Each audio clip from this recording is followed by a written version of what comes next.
kemuliaan seseorang itu ketika terangkai antara ruh dan juga jasad. Karena ketika jasad itu mengandung ruh, maka kita bisa lihat ketika mereka hidup di permukaan bumi, sebagian mereka menggunakan pakaian dengan berbagai macam corak, kendaraan dengan berbagai macam merek, tinggal di rumah megah mewah dan mahal harganya.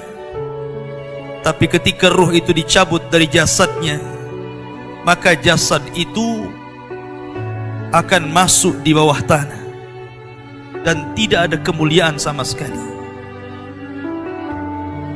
Makanya siapapun yang meninggal, apakah orang kaya, orang miskin, pemimpin ataupun rakyat, tetap saja pakaian mereka sama, putih, murah, dan akan dimakan cacing tanah. Ma'asyiral muslimin yang dimuliakan Allah Subhanahu wa taala, dalam sebuah hadis disebutkan dari hadis Bara bin Azib radhiyallahu anhu, ketika Nabi sallallahu alaihi wasallam menunggu di mana sebagian para sahabat sedang menggali kuburan dan sedang dibuatkan lahat, disitulah Nabi sallallahu alaihi wasallam memberikan ceramah kepada para sahabat sambil menunggu kuburan itu digali.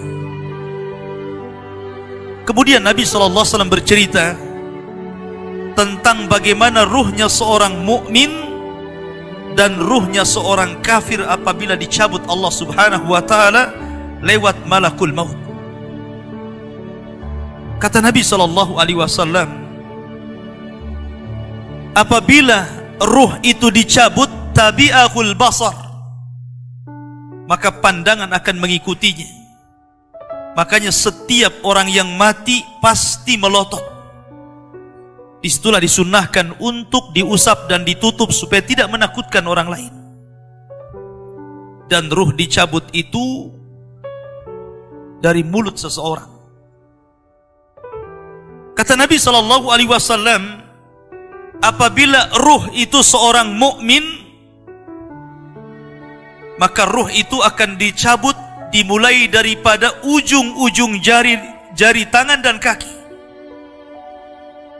kemudian pelan-pelan naik sampai ke tenggorokan. Dari situlah kemudian ruh keluar daripada lisannya.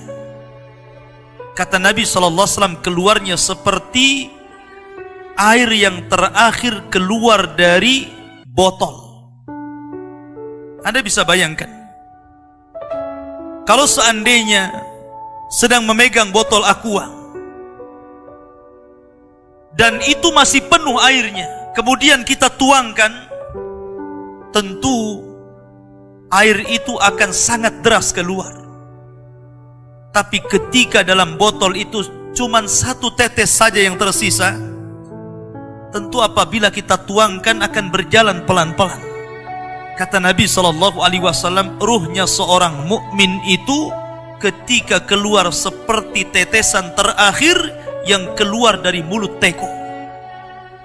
Artinya pelan. Disitulah Allah Subhanahu wa taala mengutus 3 malaikat. Pertama malakul maut, dan yang kedua malakul rahmah. 2 malaikat rahmat yang membawa kain kafan dari sorga dan hanut, wewangian dari sorga. Disitulah 2 malaikat ini membisikkan di telinga orang yang sedang sakaratul maut dari ruh-ruhnya orang-orang yang beriman, dan mengatakan, irji'i ila rabbiki radiyatan marji, ila rabbiki radiyatan mardiyah, keluarlah dan kembalilah kepada keridhaan Allah Subhanahu wa taala. Maka ketika itu ruh tercabut oleh malakul maut, kemudian diletakkan di kain kafan dari sorga, kemudian baunya sampai membubung ke langit. Para malaikat yang di langit bertanya, itu ruhnya siapa? Maka sebagian mereka mengatakan ruhnya fulan ibn fulan. maka pintu langit pertama dibuka, kedua, ketiga, keempat, kelima, keenam, sampai ketujuh.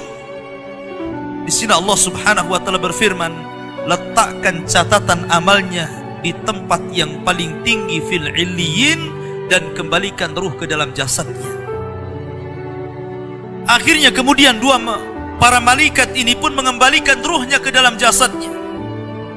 Ketika ruh itu sudah menyatu lagi dengan jasadnya, kemudian dia tersadar. Kata Nabi SAW, dia sempat mendengar suara terompah orang-orang yang mengantarnya. Ketika suara terompah orang-orang yang mengantarnya semakin jauh, semakin jauh, semakin jauh, kemudian keluar dari areal kuburan, disitulah dua malaikat yang disebutkan dalam riwayat Munkar dan Nakir bertanya tentang tiga perkara. Pertama bertanya tentang man rabbuka, siapa Tuhanmu. Yang kedua, wama nabiyuka, siapa nabimu. Dan yang ketiga, wama dinuka, apa agamamu. Maka Allah Subhanahu wa taala gambarkan orang-orang yang beriman, yuthabbitullahu alladhina amanu bil qawli tsabit. Orang-orang yang beriman itu Allah mantapkan jawabannya. Apabila ditanya siapa Rabbmu, maka dia akan bertanya Allah. Apabila ditanya siapa nabimu, maka dia akan menjawab Muhammad sallallahu alaihi wasallam. Apabila ditanya apa agamamu, maka dia akan menjawab Islamlah agamaku. Ketika dia sanggup menjawab, tiba-tiba penyuruh dari langit mengatakan, sadaqa abdi, hambaku telah benar. Kemudian Allah Subhanahu wa taala berfirman, bentangkan kuburan itu seluas-luasnya. Kemudian hembuskan angin dari sorga. Maka tiba-tiba kuburan itu meluas. Kemudian angin dari sorga masuk ke dalam kuburan. Disitulah datang seseorang yang sangat tampan sekali, yang sangat indah sekali, yang sangat luar biasa tutur katanya. Tiba-tiba datang kemudian mengajak bicara, ngobrol. Tanpa terasa kemudian kiamat sudah dibangkitkan.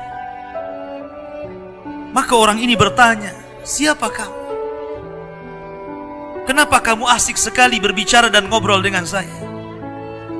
Maka orang ini mengatakan, ana amaluka saleh. Sayalah amal soleh. Sayalah solatmu. Sayalah puasamu. Sayalah qiraatul Qur'anmu. Sayalah birrul walidainmu. Sayalah zikirmu. Dan begitu seterusnya. Maka ketika itu dia berdoa kepada Allah Azza wa Jal, ya Rab, aqimis sa'ah. Ya Rab, segerakan bangkitkan kiamat agar aku bisa kembali kepada harta dan keluarga. Ini gambaran ruhnya seorang mukmin. Tapi gambaran ruhnya orang kafir berbeda tentunya dengan ruhnya orang mukmin. Kata Nabi SAW, ruhnya orang kafir itu dicabut seperti seseorang menancapkan pisau seperti cerulit ke dalam kambing wol, kemudian bulunya disiram oleh air.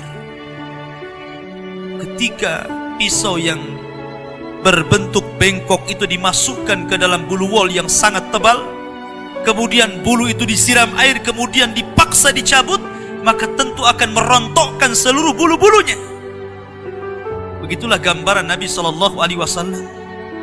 Ruhnya orang kafir apabila dicabut seperti itu, akan merasakan sakit yang luar biasa. Disitulah kemudian diutus 3 malaikat, 1 malaikat maut dan 2 malaikat azab. Malaikat azab ini terus membentak-bentak ruh yang akan keluar itu dengan mengatakan, ukhruji ila sakhatim minallahi wa ghadabi. Keluar engkau kepada kemarahan Allah Subhanahu wa taala dan kemurkaannya. Dari situlah ruh tidak mau keluar, tapi tetap saja oleh malaikat maut dipaksa keluar, sehingga dia merasakan sakarat, merasakan rasa sakit yang luar biasa. Maka setelah ruh itu dipaksa keluar, langsung kemudian malaikat azab memasakkan kain kafan dari neraka dengan bau busuk yang luar biasa, sehingga satu pun malaikat yang di langit tidak berani mendekatinya. Akhirnya ketika ruh sudah masuk ke dalam kain kafan berbau busuk itu, Malaikat hanya bisa saling melempar satu dengan yang lain. Tidak ada yang berani mendekat. Disitulah Allah Subhanahu wa ta'ala takdirkan dia tidak bisa naik ke langit. Jangan lagi langit kedua, ketiga, keempat, keenam, sampai ketujuh. Langit pertama pun tidak dibukakan pintunya. Dan itulah isyarat Al-Quran. La tufattahu lahum abwabus sama wa la yadkhuluna al-jannah hatta yalijal jamalu fi sammil khiyat. Bahwa pintu langit tidak dibukakan kepada mereka. Kalaupun dibukakan kepada mereka, mustahil. Dan mereka tidak akan masuk ke dalam sorga sampai ada cerita unta masuk ke liang jarum, kata Allah. Lihat bagaimana tersiksanya ruhnya orang kafir itu, ruhnya orang munafik. Maka ruh itu kemudian dijatuhkan dari langit, kemudian masuk lagi ke dalam jasadnya dengan kondisi sudah patah, kesakitan, ibarat Anda jatuh dari ketinggian. Disitulah tiba-tiba ketika sadar, dua malaikat Munkar dan Nakir sudah membentaknya. Man rabbuka, siapa Rabbmu? Dia hanya mengatakan ha la adri, aqulu kama qala an-nas wa fa'altu kama fa'alan nas. Aku tidak tahu, aku tidak tahu. Aku hanya mengatakan apa yang dikatakan manusia, dan aku hanya berbuat apa yang aku lihat manusia berbuat. Hanya taklid, ikut-ikutan. Maka dia pun dipukul setiap salah menjawab dengan gada malaikat yang kalau diletakkan di gunung Uhud, hancur gunung Uhud itu, kata Nabi SAW. Kemudian ditanya tentang siapa nabinya, tidak bisa menjawab. Kemudian ditanya tentang apa agamanya, tidak bisa menjawab. Maka ketika itu datangkan laki-laki yang jelek, laki-laki yang tuli, laki-laki yang bisu, yang hanya di tangannya palu yang siap memukul-mukul dia sampai kiamat dibangkitkan. Ma'asyiral muslimin yang dimuliakan Allah Azza wa Jalla.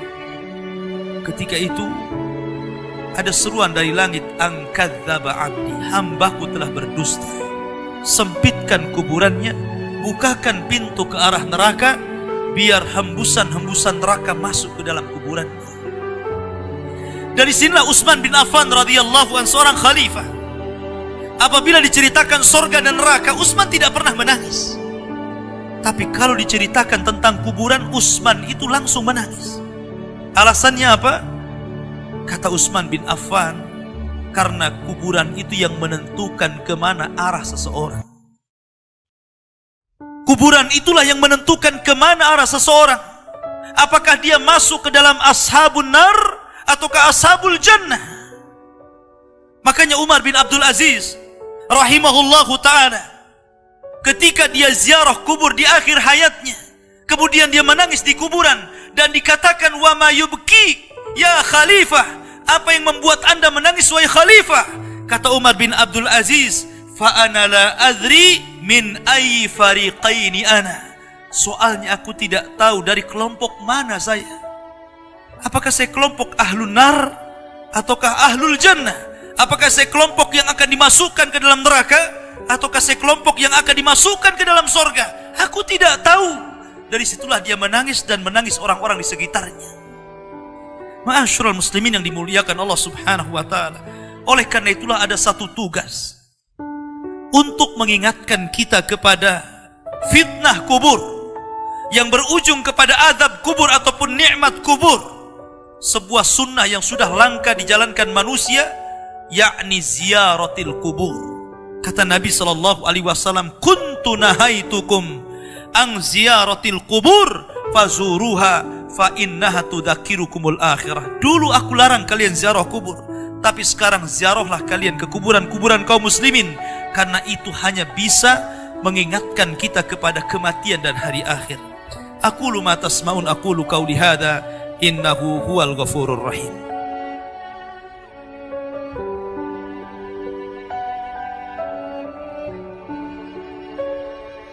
Bihamdillahi wassalatu wassalamu ala rasulillah wa ala alihi wa sahbihi wa mawalah, wa la hawla wa la quwata illa billahi wa ba'd. Kehidupan dalam kuburan jauh lebih panjang dibandingkan kehidupan di dunia. Nabi SAW bersabda, a'maru ummati baina sittina wa sab'in. bahwa usia umatku itu hanya berkisar 60-70 tahun saja. Sedikit yang lewat 70 tahun. Kalaupun ada usia yang sampai 100 tahun itu sedikit sekali. Tapi kebanyakan di bawah 70 tahun, umumnya umat Rasul itu sudah meninggal dunia. Tetapi ketika orang masuk ke dalam kuburan, usia dia di kuburan sampai kiamat ditegakkan itu panjang sekali. Anda bisa bayangkan, orang yang meninggal sejak zaman Nabi Adam sampai hari ini kiamat tidak dibangkit-bangkitkan. Orang yang meninggal di zaman Rasul sudah 1440 Hijriah, itu dari hitungan hijrah Nabi SAW, sampai hari ini pun belum dikiamat-kiamatkan. Menunjukkan bahwa kehidupan kuburan jauh lebih panjang dibandingkan kehidupan dunia. Dari sinilah maka wajar seorang mukmin harus takut. Takut dengan kehidupan kuburan. Ma'asyiral muslimin yang dimuliakan Allah Azza wa Jalla. Tetapi para ulama mengatakan, apakah orang yang mendapatkan azab kubur itu munqati atau mustamir? Terus menerus ataukah terputus? Kata para ulama, azab kubur itu hanya terputus dengan tiupan sangkakala Israfil. Maka ketika alamat-alamat kiamat besar, munculnya Dajjal. Kemudian Dajjal dibunuh oleh Isa bin Maryam. Kemudian setelah itu muncul Ya'juj dan Ma'juj. Ya'juj dan Ma'juj tidak bisa diperangi dan dibunuh kecuali diazab oleh Allah Subhanahu wa ta'ala dengan dikirimkan ulat-ulat, itulah yang membunuh mereka. Kemudian Nabi Isa bersabda, berdoa kepada Allah agar bumi dibersihkan dari mereka. Karena jumlah mereka banyak, 1:990 dari mereka dan 1 dari kita. Sehingga setiap dijengkal bangkai mereka, ada bangkai di sampingnya dan begitu seterusnya. Seolah-olah bumi itu hanya penuh dengan bangkai Ya'juj dan Ma'juj. Sehingga Allah kirim burung-burung sebesar unta, kemudian dilempar entah kemana. Baru setelah itu Isa hidup beberapa tahun. Disitulah kehidupan yang paling indah, karena bumi dimunculkan barokahnya. Sampai-sampai orang yang menanam sesuatu di tanah kering pun tumbuh dan subur. Baru setelah Isa bin Maryam meninggal dunia, kemudian manusia mulai menjauh dari agamanya. Setelah mereka jauh dari agamanya, diangkatlah Al-Quran. Sehingga tidak ada satupun tulisan di dunia, sehingga orang yang hendak membacanya kosong Al-Qurannya. Orang hendak mengeluarkan dari hafalannya, lupa hafalannya. Ketika itu manusia mulai terpecah menjadi dua, antara mukmin dan kafir. Di saat itulah, ketika mereka tertidur di malam hari, kemudian bangun di pagi hari, matahari tidak muncul. Ditunggu sampai duhur, matahari tidak muncul. Ditunggu sampai asar, matahari tidak muncul. Harusnya matahari terbenam, tiba-tiba matahari justru terbit dari arah barat. Kejadian matahari terbit dari arah barat itu cuma 1 kali saja, 1 hari. Baru 2 hari setelahnya muncul binatang dari perut bumi dan bicara. Kerjanya hanya menstempel orang mukmin dan kafir. Maka ketika itu Allah Subhanahu wa ta'ala mengirim angin yang sangat dingin, membunuh orang-orang yang beriman dan membiarkan orang-orang fasik dan munafik. Membiarkan orang-orang munafik dan orang-orang kafir, sehingga orang tidak malu maksiat di tengah jalan. Disitulah Allah Subhanahu wa ta'ala kirimkan api berasal dari Aden Yaman. Api ini tidak membakar manusia, tetapi menggiring sampai ke negeri Syam. Disinilah Nabi SAW bersabda, la taqumu sa'ah illa ala syiraril khalqi. Tidak mungkin tegak hari kiamat kecuali tegak di atas manusia yang paling buruk. Ketika itulah Nabi SAW menceritakan bahwa Allah Subhanahu wa ta'ala memerintahkan kepada Israfil untuk meniup sangkakala yang pertama. Disinilah adab kubur terputus. Karena ketika itu seluruh orang mati, baik orang yang ada di atas bumi atau yang ada di bawah bumi, baik kalangan jin, baik malaikat, kecuali makhluk-makhluk yang Allah kehendaki saja, semua hancur. Dan Abu Hurairah radhiyallahu anhu menceritakan kehancuran bumi setelah tiupan sangkakala itu adalah 40. Bisa 40 hari, bisa 40 bulan, bisa 40 tahun. Yang jelas Allah hancurkan bumi ini. Allah luapkan lautan ke daratan. Allah jatuhkan bintang. Allah hancurkan gunung sehingga seperti kapas yang dihempas angin. Itulah yang disebut dengan kehancuran alam atau hari kiamat. Baru setelah kemudian bumi tidak bulat lagi, tapi bumi terhampar. Allah ganti bumi yang kita pijak dengan bumi yang baru. Itulah yang disebut dengan padang mahsyar. Maka disitulah Allah subhanahu wa ta'ala memerintahkan Israfil untuk meniup sangkakala kebangkitan. Yang kedua kalinya Israfil pun kemudian meniup sangkakala. Maka dari situlah manusia keluar dari perut bumi. Wa akhrajatil ardu athqalaha. Allah keluarkan beban-beban beratnya. Disitulah orang-orang yang beriman, ketika mereka muncul dari kuburan, maka mereka akan berkumpul dengan keluarganya. Allah mengatakan, alladzina amanu wattaba'athum dzurriyyatuhum biimanin alhaqna bihim dzurriyyatuhum. Orang-orang yang beriman, kemudian keimanan diikuti oleh keluarganya, oleh istrinya, oleh suaminya, oleh bapaknya, oleh anak-anaknya, oleh cucu-cucunya. Maka ketika mereka dibangkitkan dari kuburan, mereka langsung berkumpul menjadi satu keluarga. Dan itu sebuah ketenangan. Tapi orang-orang di luar daripada beriman, mereka keluar dari perut bumi seperti dua binatang. Pertama Allah contohkan dengan laron yang berterbangan. Anda bisa melihat laron apabila berjalan atau berterbang di atas lampu atau di sekitar lampu. Lihat bagaimana cara terbangnya. Mereka akan saling tubruk dengan kawan-kawannya. Karena pada hari itu anak lari dari orang tuanya, suami lari dari istrinya, orang tua lari dari anaknya. Terkadang mereka bertubruk satu dengan yang lainnya. Yang kedua seperti belalang kal jaradil muntashir. Pertama seperti laron dulu, lari sana lari sini, yang dari barat ke timur, yang dari timur ke barat, yang dari selatan ke utara, yang dari utara ke selatan. Mereka kacau sehingga mereka mengatakan ya wailana man ba'atsana mim marqadina. Celaka, siapa yang membangunkan aku dari tidurku? Tapi orang-orang yang beriman hanya mengatakan hadza ma wa'adar rahman wa sadaqal mursalin. Inilah janji Allah kepada kalian dan benarlah ucapan para rasul. Baru setelah itu dari padang mahsyar berteriak seorang yang Allah suruh untuk berteriak. Mulailah kemudian mereka teratur. Mereka terbang seperti belalang. Karena belalang itu kalau terbang maka akan teratur dengan koloninya. Maka mereka akan berjalan ke satu titik. Disitulah yang disebut dengan padang mahsyar. Mereka akan tinggal selama 50 tahun telanjang, kembali tidak dikhitan, tidak pakai sandal, matahari dekatkan 1 mil, keringat bercucuran, tidak ada makan, tidak ada minum.